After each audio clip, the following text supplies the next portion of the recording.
Hi guys, this is Robert Downey Jr. here, and I'm doing a review for Age of Ultron. Um, this will be the spoiler review. I will be spoiling a lot about the movie. So if you guys don't want to be spoiled, come back when you've watched the film. Because again, I am going to be spoiling the hell out of this movie. And I want to give you guys the very best. I want to give you guys my initial spoiler review. So yeah, you have about 5 minutes starting from. You have about 5 seconds starting from now until I spoil the hell out of this movie. Okay, 5, 4, 3, 2, 1. Thunderbirds are go. Avengers assemble. Sorry, I had to do that. Yeah, this movie is fantastic. I said in my last review that this movie wasn't this movie wasn't the best movie in the world. Wasn't the best Marvel movie. And I do mean that. At this point when I've watched the movie, I've only watched it the one time. My opinions will probably differ on a second watch. But at this point in time, I will say that this movie isn't the best Marvel movie. The best one I would have to say is Captain America Winter Soldier. And this movie has that same kind of similar vibe to it. This movie has the same look from that. But guys, this movie is still such a great movie. I would say possibly it's more exciting than the first Avengers movie. This movie really takes everything that Phase 2 was building and pulled it together into this movie. That does, however, come with a few issues. But I do feel as if this was a very, very great movie. And again, really, really does so much better than Phase 1. It'll be interesting to see if the box office agrees with me. And see what the numbers for this movie ends up being. But all in all, I will say that this movie is definitely worth a watch. Now, when I say it connects all of the elements of the Phase 2 Marvel film, is we basically have Thor connecting with the cosmic elements that Guardians of the Galaxy established. And Thor basically takes the concept of the Infinity Stones and brings it kind of more into the forefront. We know it's a looming threat, which is a pretty big thing. We also have the elements from Hydra being introduced, and we also have elements from the Ultron being introduced, and we also have a sort of connection with Agents of S.H.I.E.L.D. Everything is getting pulled together for this movie. And it's going to take a while to basically piece together all of these elements. So when I go watch it again, I will do a more cohesive review. But from what I gathered, let's start out with the cosmic element, because the cosmic element again wasn't major, but does establish quite a lot. Basically, the scepter that was introduced in the first Avengers film is used quite a lot in this film. Basically, the Avengers, when they start out in this film, are going after the Chitauri scepter. And basically, Hydra has been utilizing this the Chitauri technology to basically create some kind of army. We don't know if this is related to the Deathlock program, and I am quite curious as to see how Agents of S.H.I.E.L.D. ties into what was happening with Baron von Strucker. Because we do know that what's going on with Agents of S.H.I.E.L.D. is very much connected with Baron von Strucker. And obviously Baron von Strucker does appear in this movie. However, the way he goes out I didn't like. He goes out like a bit of a pimp. And I thought he could have maybe been done a little bit better. But, back to the cosmic elements of this film. Again, it is established that the Chitauri spear is a gem. There is a gem which is put into Vision. And again, Vision ties into all the Ultron stuff, which I'll get to. But that is established to be a spear, and Thor realizes that the Infinity Stones are important, and Thor basically at the end of this movie goes back to Asgard, supposedly, and goes investigate this matter further. So I'm thinking that what's going to happen is that Thor is going to find out that Loki is still in league with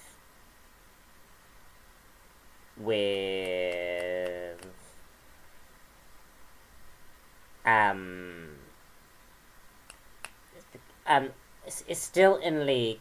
Oh my god, what is it called? Thanos. That's what it's called. Is still in league with Thanos, and Thanos has invaded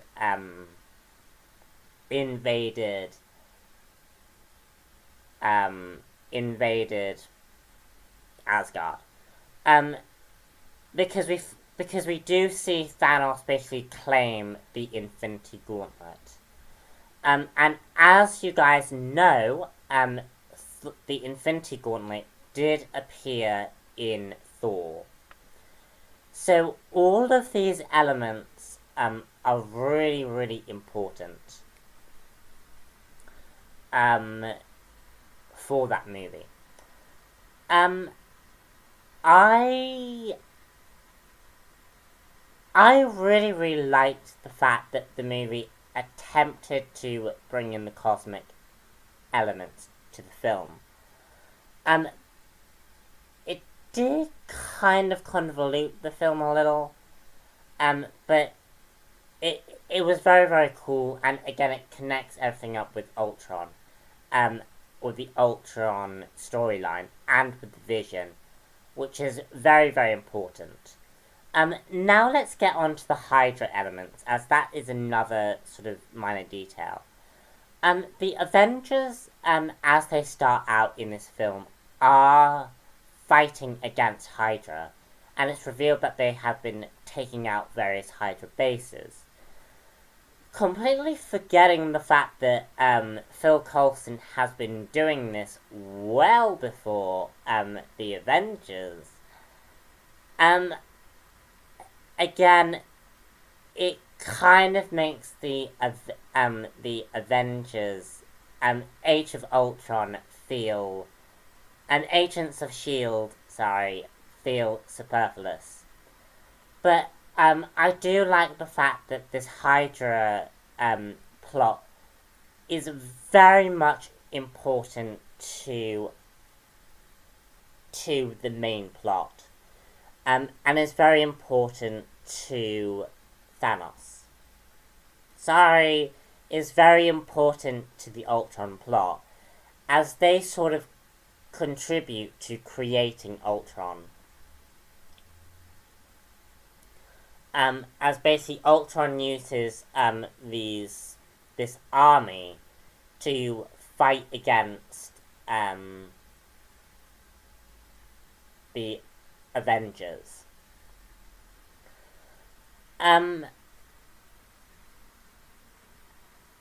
The Ultron plot is where it's at.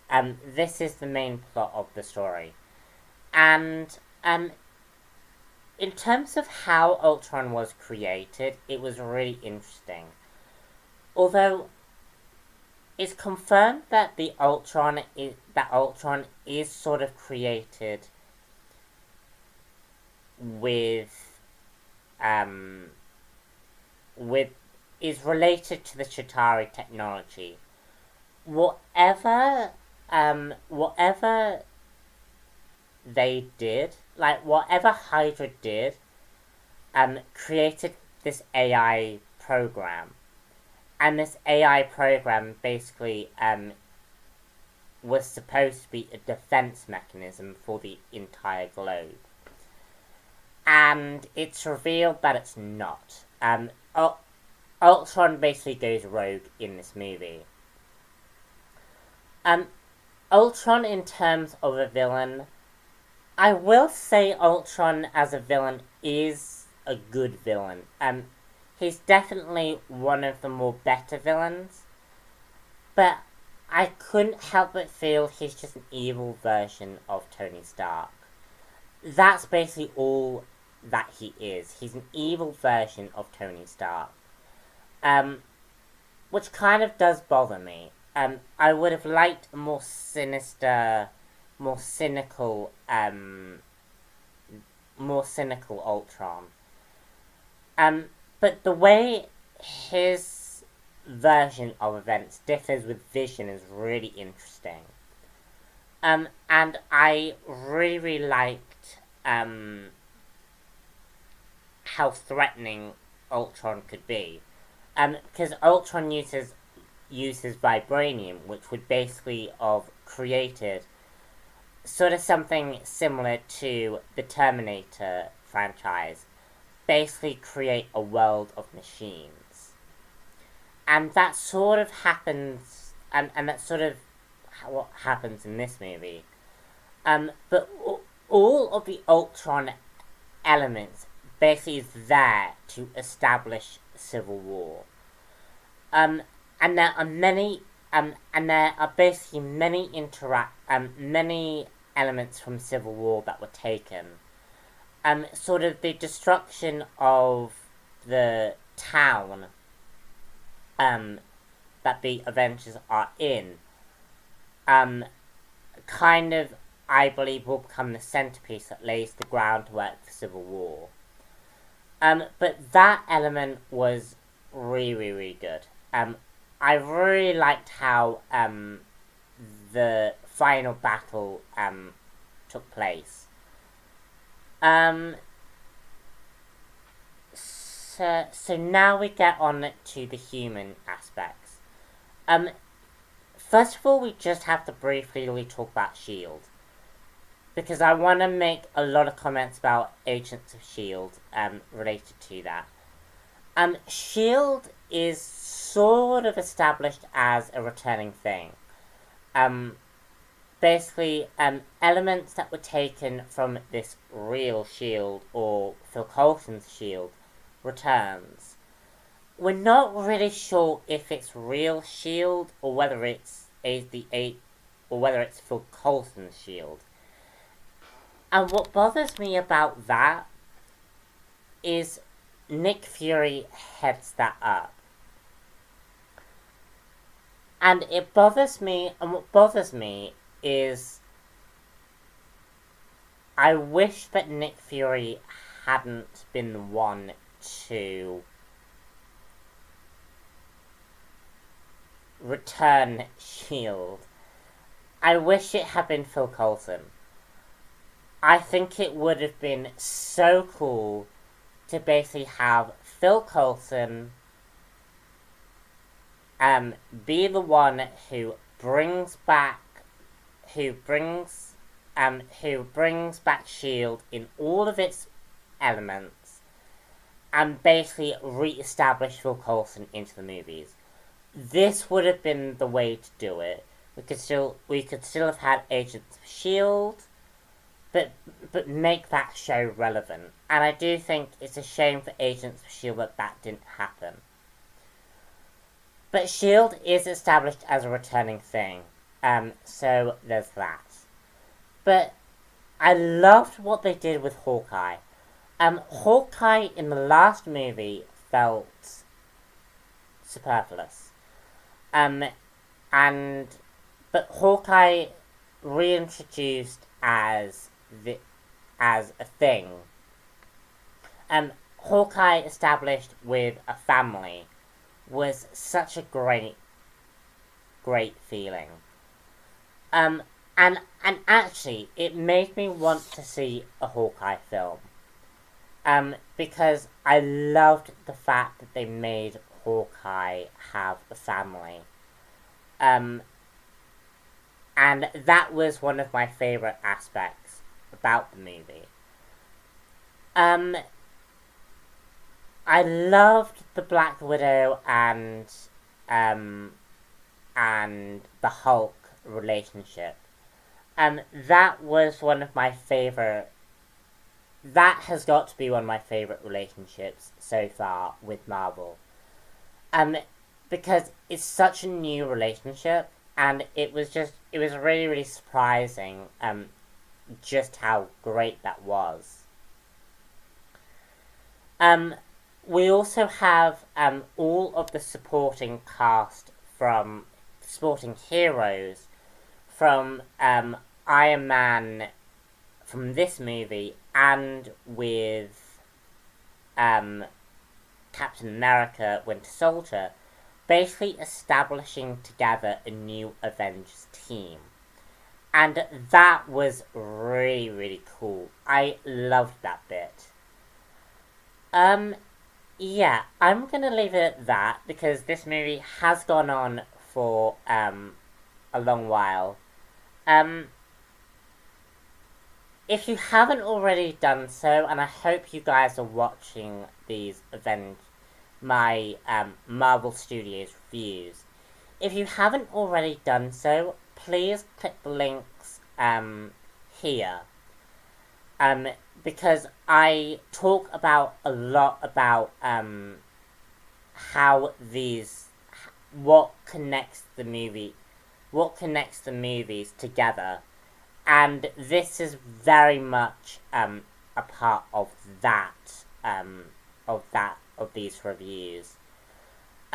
So please do feel free to watch those, as they will inform a lot about this movie and sort of connect the dots for you guys.